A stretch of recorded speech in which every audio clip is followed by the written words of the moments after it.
आता स्पष्ट नाव घेतो साम टीव्ही वरती, तिघांनाही एकत्र यावं, मोठं मन करून मोठ्या मनातून 54 लाख नोंदी कुणबी प्रमाणपत्र द्यावेत आणि सगळ्या सोयऱ्यांचा अध्यादेश काढावा।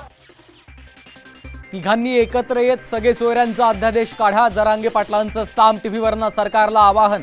तर चर्चेसाठी या मी तयार असल्याचंही केलं वक्तव्य।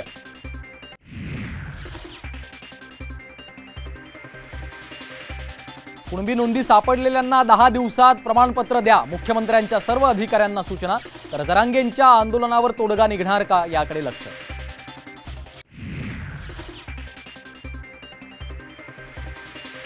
जरांगेंच्या आक्रमक भूमिकेनंतर सरकार बॅकफूटवर, जरांगेंनी सरकारला अजून वेळ द्यावा, सुनील तटकरेंचं आवाहन। तर भूमिका ताठर असल्यास संवाद होणार नाही, संजय शिरसाठांचं वक्तव्य।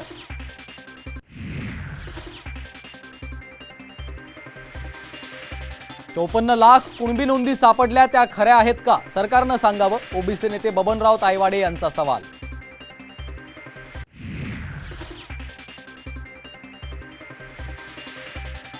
सोनिया गांधींपासून इतर लोक तुरुंगात जाणार, वंचितपैकी कुणीही तुरुंगात जाणार नाही, अमरावतीमधल्या वंचितच्या सभेतून प्रकाश आंबेडकरांचा गौप्यस्फोट।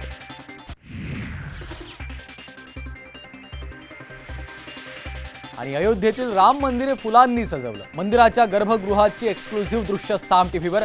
22 जानेवारीला श्रीरामांची प्राणप्रतिष्ठापना।